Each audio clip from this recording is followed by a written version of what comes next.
O CNJ em Ação está no ar. No programa de hoje, você vai conferir mais uma reportagem especial da série Conhecendo Melhor o Conselho Nacional de Justiça. Vai ver as campanhas que são feitas pelo CNJ e ainda mais destaques da nossa retrospectiva de 2013. No quadro Bastidores, nós vamos entrevistar a conselheira Débora Ciotti. A magistrada fala sobre o direito de casais homossexuais de ter filhos por meio de reprodução assistida e sobre o Fórum da Saúde. Estes são alguns dos destaques de hoje do CNJ em Ação. E a gente começa o nosso programa com a quarta reportagem da série Conhecendo Melhor o Conselho Nacional de Justiça. Hoje você vai ver que o CNJ realiza várias campanhas que aproximam a justiça do cidadão. Uma delas é o Pai Presente, em que o objetivo é aproximar os pais dos filhos após a separação do casal. O Conselho Nacional de Justiça atua desde 2004 com a proposta de fiscalizar o poder judiciário de todo o país. E também faz o controle administrativo, financeiro e disciplinar dos órgãos da Justiça. Com o passar dos anos, o Conselho percebeu a necessidade de criar campanhas educativas e de ajuda social que trazem benefícios à população. As primeiras campanhas foram desenvolvidas pelo CNJ em 2008, como Conciliar é Legal e Faz Bem a Si Mesmo. A iniciativa deu certo. Por meio de um conciliador foi possível resolver conflitos e chegar a um acordo com rapidez em processos que já tramitavam na Justiça. Benefício para as partes e também para o Poder Judiciário, que diminuiu o número de casos que aguardavam para serem julgados. De lá para cá, outras campanhas desenvolvidas pelo CNJ foram fundamentais para muitos brasileiros, como, por exemplo, o Pai Presente. Em parceria com tribunais de todo o país, o programa possibilitou o reconhecimento de paternidade de milhares de pessoas. A proposta é orientar mães, pais e filhos sobre a importância e a facilidade do registro de forma gratuita. Para a conselheira Luísa Cristina Franz Heissen, campanhas como esta aproximam a população do Conselho Nacional de Justiça e da Justiça brasileira. É mostrar que o CNJ, embora ele seja um órgão de controle do judiciário, ele vai além disso, quer dizer, ele está preocupado com o acesso à justiça pela população em geral. Então essas campanhas aproximam o Conselho Nacional de Justiça da população em geral, porque são veiculadas no canal da TV Justiça, que é um canal aberto, que as pessoas podem assistir de suas casas. E também muita gente hoje acessa o portal do CNJ. Então acho que essas campanhas estão relacionadas basicamente com acesso à justiça pela população e essa transparência do Conselho Nacional de Justiça junto com os cidadãos do nosso país. O CNJ também desenvolve campanhas educativas para orientar pais e professores em como prevenir e lidar com violências físicas ou psicológicas em ambiente escolar, também conhecido como bullying. De acordo com o Conselho, este é um problema que prejudica milhares de crianças e adolescentes no país. Outra campanha desenvolvida e coordenada pelo CNJ é o Mutirão Carcerário, que há quase 6 anos fiscaliza presídios e cadeias de todos os estados, além de analisar a situação processual dos detentos que cumprem penas. Com a criação do programa, mais de 400 mil processos de presos foram analisados e mais de 80 mil benefícios foram concedidos, como progressão de regime, liberdade provisória e direito a trabalho externo. O juiz Paulo Tamburini foi conselheiro do CNJ e lembra da importância da campanha. Depois foi criado o DMF especificamente para o monitoramento da situação carcerária no Brasil e aí foram criando-se outros focos e programas de atuação do Conselho, como por exemplo as reuniões anuais dos tribunais do país, onde se faz um balanço do que foi conseguido durante o ano, as boas práticas. Nós, na época, pudemos participar da criação de outras ideias extremamente simples, mas de importância fundamental para exatamente a atuação do Poder Judiciário, como os cadastros nacionais, o Cadastro Nacional de Adoção, o Cadastro Nacional dos Bens Apreendidos, sobretudo o processo judicial eletrônico, uma maneira de uniformizar e modernizar o procedimento em toda a justiça do país. E na próxima semana você vai ver como o cidadão pode fazer uma denúncia para o Conselho Nacional de Justiça. Agora você acompanha outros destaques da nossa retrospectiva de 2013 com as principais decisões do CNJ do ano passado.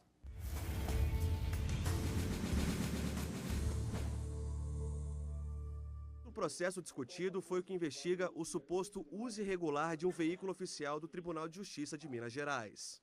Segundo o conselheiro Francisco Falcão, relator do caso, o desembargador Belisário Antônio de Lacerda teria emprestado o carro para a esposa e uma amiga irem a um shopping em Belo Horizonte. Conforme noticia o próprio desembargador, abre aspas, em resposta ao ofício supra, informo que o veículo de placa HNH 1012 estava à minha disposição e que no dia referido, ao vir da minha casa para o TJ, dei uma carona para minha mulher e uma amiga até o Ponteio Lar Shopping, que fica próximo à minha residência no bairro de Mangabeiras. E lá, as deixando, encaminhei para o Tribunal de Justiça e pedi que o meu motorista as apanhasse às 16h30, sendo informado pelo mesmo que tudo fora feito, segundo determinado e sem qualquer atraso ou imprevisto. O relator citou ainda o depoimento do motorista do magistrado. O funcionário disse que essa não teria sido a primeira vez que o carro foi utilizado para outros fins. Há evidências nos autos da habitualidade de uso incorreto do veículo oficial, vez que o motorista do desembargador Belisário Lacerda, em depoimento, teria afirmado que ocorreram outras oportunidades em que a esposa do desembargador utilizou o veículo oficial e com outras amigas, inclusive. Por unanimidade, foi decidida a abertura da revisão disciplinar contra o juiz. Parece-me relevante instaurar a revisão disciplinar, como autoriza o artigo 82 do Regimento Interno do Conselho Nacional de Justiça. Os conselheiros analisaram a liminar que suspende uma resolução do Tribunal de Justiça do Mato Grosso do Sul.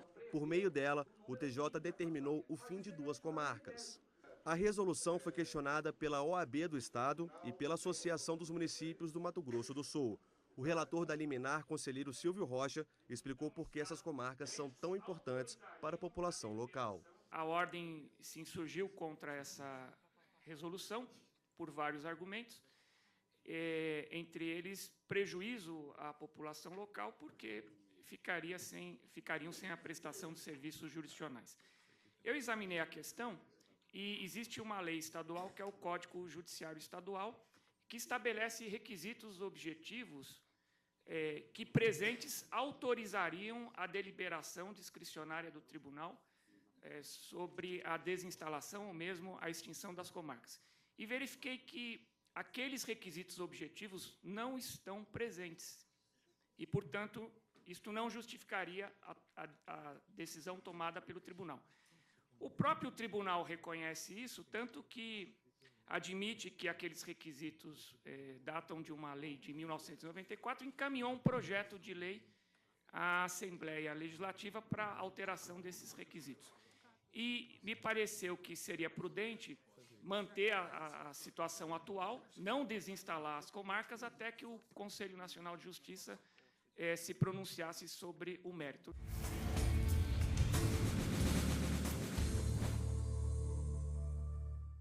E fique agora com o giro de notícias do Conselho Nacional de Justiça. Em 2012, foram 11 procedimentos instaurados para apurar supostos desvios funcionais de juízes. De acordo com o balanço, dos 24 processos abertos pelo plenário do Conselho Nacional de Justiça no ano passado, 10 terminaram com o afastamento cautelar de 13 magistrados. Em um dos casos, o plenário decidiu afastar o juiz que atuou no processo de adoção de 5 irmãos em Monte Santo, na Bahia, porque ele teria agido em desacordo com a lei e com o Código de Ética da Magistratura. Desde 2005, o CNJ aplicou 67 penalidades, atingindo 64 juízes. O Grupo Permanente de Monitoramento e Fiscalização do Sistema Carcerário do Estado do Amazonas instalou biblioteca na Penitenciária Feminina de Manaus. No total, 1.900 livros foram colocados à disposição das presas em regime fechado. E chegou a hora de você se programar para conferir os próximos eventos que vão marcar o Judiciário. Acompanhe no nosso quadro Calendário. No dia 11 de fevereiro será realizada a sessão de número 182 do Conselho Nacional de Justiça, a primeira de 2014. O CNJ se reúne no plenário do Conselho na sede do Supremo Tribunal Federal, em Brasília, às 9 horas da manhã. Entre os dias 8 de janeiro e 7 de fevereiro, estará aberta a consulta pública sobre minutas de resolução que dispõe sobre a distribuição da força de trabalho e de orçamento no âmbito do Poder Judiciário. O envio de comentários e sugestões deverá ser feito através do e-mail consultapublica@cnj.jus.br. Já no dia 3 de fevereiro, começa a correição nas unidades de 1º e 2º graus da Justiça Comum Estadual da Bahia. O CNJ vai realizar a primeira audiência pública da história do órgão.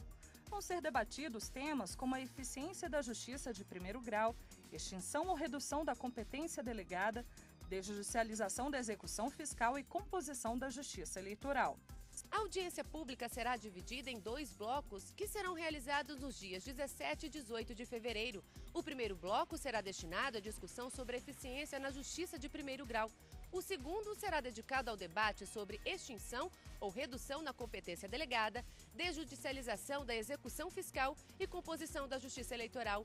Poderão participar do debate órgãos públicos, autoridades, entidades da sociedade civil e especialistas. Nós vamos fazer agora uma parada para o intervalo. Na volta, eu converso com a conselheira Débora Ciotti. Ela vai falar sobre o Fórum da Saúde e o direito de casais homossexuais terem filhos por meio de reprodução assistida. Até já!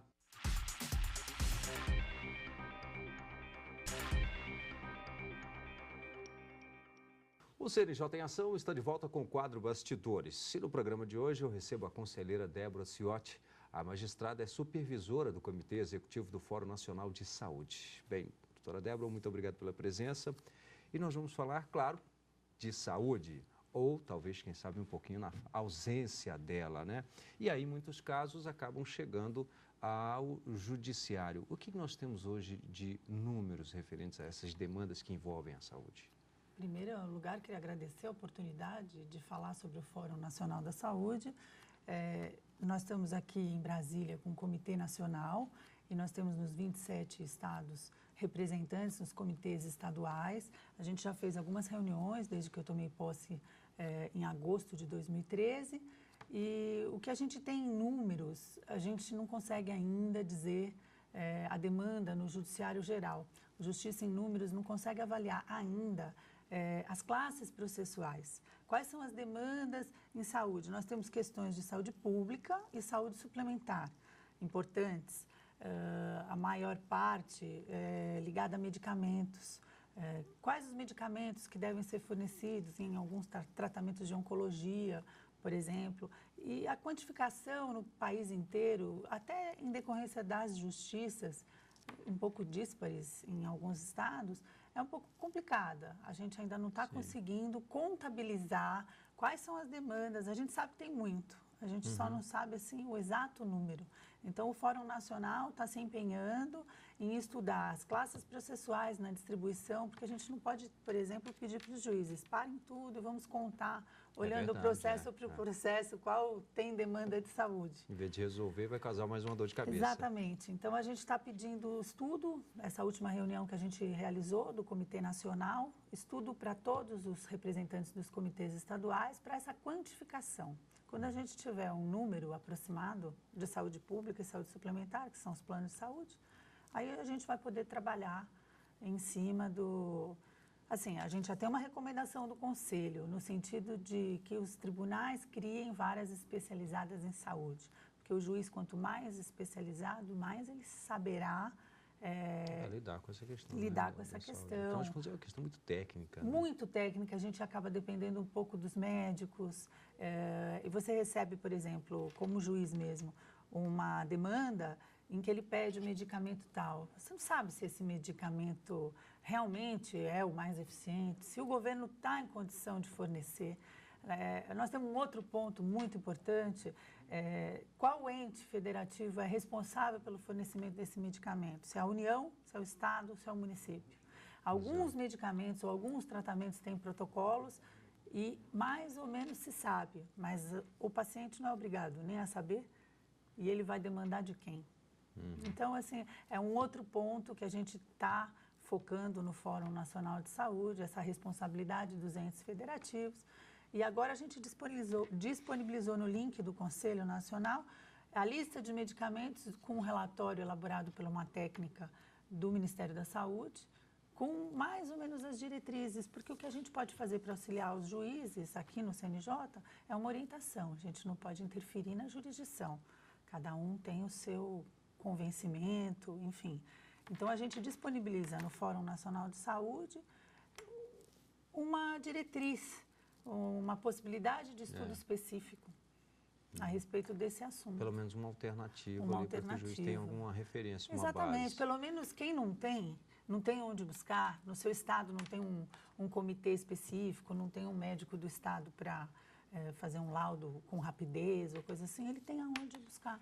Porque nós temos ainda algumas situações bem delicadas que o judiciário vem enfrentando, são, por exemplo, os tratamentos fora do país, né? Exatamente. Associados com recursos públicos, em outras situações de remédios que são indicados, mas são remédios de fora, não tem a autorização para entrada por parte da Anvisa, e outros que também têm um alto custo, além desse que nós estamos falando, ainda tem outros que são realmente de alto custo, que entram numa outra discussão, que vale mais tratar esse do que deixar todo o resto. Conjunto, exatamente. Né? Então, são as doenças que a gente chama de catastróficas, porque só o custo dessa pagaria, por exemplo, tratamento de N outras pessoas, né? E aí até onde entraria a solução de grupos, né? Exatamente. A gente está, assim, estudando, junto com vários especialistas, quais são os pontos chaves e vamos tentar focar, por exemplo, nós vamos realizar em maio de 2014 a primeira jornada relacionada com saúde. Nós vamos abordar 3 temas: saúde pública, saúde suplementar e biodireito, né? Então, essas novas técnicas de reprodução assistida e demandas desse tipo. A gente pretende, nessa jornada, após um grupo de estudos, criar enunciados, pelo menos algumas diretrizes, como jurisprudência, como eles já fazem com direito civil. Tem a jornada de direito civil em que se criam enunciados. Questões interpretativas, para auxiliar mesmo no julgamento. E o fórum será em maio de 2014. Na semana entre o dia 12 e 16 de maio. Tem um outro assunto que eu gostaria de trazer, que envolve também, de certa forma, a saúde, mas tá meio que são esses casos mais recentes agora, por exemplo, de guarda de filhos, de casais homossexuais, por exemplo. Ou tem outros casos também, a questão da inseminação. Como é que o CNJ vê isso hoje? Então, na verdade, o CNJ avançou quando a resolução do Conselho autorizou os casamentos homoafetivos. A partir daquele momento, em decorrência de um julgamento do Supremo Tribunal Federal, os homoafetivos, quando em união, eles são considerados uma família. Como uma família de heterossexuais, um homem e uma mulher. Não tem diferença. Então, o CNJ pediu para que se viabilizassem os casamentos. O CNJ até recebeu algumas críticas, porque estaria legislando, mas não é esse o ponto. Isso não é uma questão de o CNJ ou o Supremo estar legislando, não é o ativismo que se fala. Ao contrário, porque as questões estão vindo. O direito, o juiz não pode fingir que não viu a questão. Ele tem que decidir. Ela foi posta para o Supremo, o casal queria o reconhecimento, existe lá a igualdade. Então, assim, o direito à sexualidade, a pessoa como ela busca o prazer, isso é uma questão de saúde, sim. Saúde, pela Organização Mundial de Saúde, é completo bem-estar físico, mental, psicológico, social, enfim. Se a pessoa busca o prazer com outro homem ou uma mulher com outra mulher, isso não muda ou não deve mudar o direito de se unir em família. E a nossa Constituição, ela protege mesmo. Não as formas como se agrupam as famílias, ela protege qualquer forma de agrupamento familiar. Ela protege a mãe sozinha que tem um filho, ela protege o homem que tem um filho, aquele que ficou viúvo, enfim. É uma forma, assim, o CNJ vê essa disputa de guarda, como deve ver, né? Como uma disputa entre um homem e uma mulher. Então, o que vai buscar? Quem tem melhores condições. É o melhor interesse da criança que vai direcionar o juiz na escolha de quem é mais adequado para cuidar. Se você tem filhos de casais homoafetivos. Isso já é uma realidade. A gente já tem, por exemplo, tratamento sendo realizados para que as pessoas tenham filhos, tem homoafetivos adotando. Então, isso faz parte. Já faz parte da nossa rotina, né? O Fórum Nacional da Saúde, que em maio de 2014, está disponível no site, então, a lista de medicamentos. Só para a gente recapitular aqui. Quem quiser pode consultar, então, no site do CNJ. No site do CNJ tem uma lista dos medicamentos, por exemplo, que são fornecidos pelo Estado e para que tipos de tratamento. Como, por exemplo, a gente levantou, através dos comitês estaduais, os litígios em torno de quais medicamentos. Quais são os litígios mais comuns. E esse comitê, o CONITEC, acabou preparando uma lista desses medicamentos litigiosos em que se pede para o Estado, município e União fornecer e fez uma lista disponível no site, no link da saúde do CNJ, para que o juiz, o jurisdicionado também, se oriente a respeito do medicamento, do tratamento específico e do fornecedor. Porque nós ainda temos dificuldades em alguns locais, por exemplo, o Estado condena, o juiz condena o Estado a fornecer o medicamento X. Entrega para quem o medicamento? Como vai ser aplicado esse medicamento? Então, nós temos, além da dificuldade em torno do litígio no fornecimento, como esse medicamento será aplicado. Alguns estados têm uns comitês, uns núcleos para entrega, com orientação. Então, não é só a judicialização o nosso problema. Quando você fala em saúde, é uma coisa... Fora o sofrimento mental, que é outra questão que está sendo...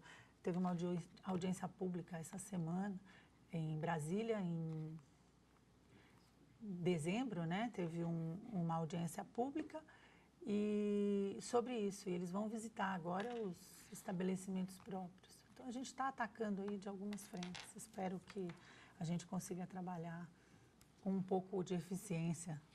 Bem, doutora Débora, eu quero aqui mais uma vez agradecer pela presença aqui no CNJ. Eu que agradeço a oportunidade de falar tanto, né? E voltar depois para a gente falar justamente do fórum, dos resultados do fórum também, tá bom? Muito obrigada. E nós vamos agora acompanhar mais uma notícia de destaque do Conselho Nacional de Justiça.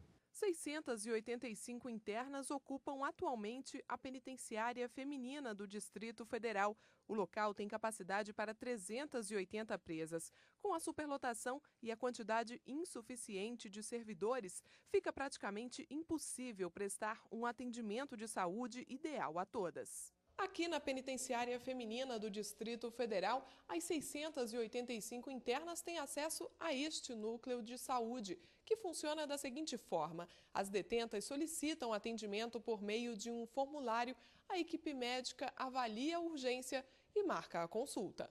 O núcleo de saúde funciona neste espaço, com salas de odontologia, clínica médica, psicologia, entre outras especialidades. Mas, segundo a chefe do núcleo, o número de profissionais não é o ideal. Esse número de profissionais de equipe é estipulado na legislação, né? A cada 500 presos, uma equipe de 20 horas. Nós temos uma equipe de 40 horas, né? Mas a demanda, infelizmente, a demanda é muito grande. Outro problema é o acesso aos medicamentos. Quem faz uso de remédios controlados, por exemplo, recebe a quantidade que seria para a semana de uma só vez. Como não há profissionais para controlar a dosagem, algumas presas não tomam ou tomam todos os comprimidos ao mesmo tempo. Tem dois problemas que decorrem disso. Aquela interna que toma a medicação em excesso e causa um problema para o sistema, e aquela que deixa de tomar a medicação. Em média, são realizados 20 atendimentos por dia. O juiz auxiliar da presidência do Conselho Nacional de Justiça esclarece que a pessoa, quando é presa, perde apenas o direito à liberdade. Todos os outros direitos continuam assegurados. A Lei de Execuções Penais prevê que o preso tenha assistência à saúde. Isso engloba atendimento médico, farmacêutico e odontológico. Caso a penitenciária não possua aparelhagem necessária, o detento deve ir para outro local, mediante autorização do diretor do estabelecimento. É assegurado também acompanhamento médico às mulheres, sobretudo no pré-natal e no pós-parto. Mas nos presídios do Brasil, ele diz que não é essa a realidade. Não é só uma questão da falta do médico ali para fazer o diagnóstico, falta também a medicação adequada. Em muitos lugares, o que é fornecido apenas é aquilo para combater o sintoma, principalmente a dor. E fora desse quadro, de regra, para as questões mais graves, falta praticamente tudo no sistema prisional brasileiro. E o CNJ em Ação fica por aqui. Temos um encontro marcado no próximo programa. Até lá!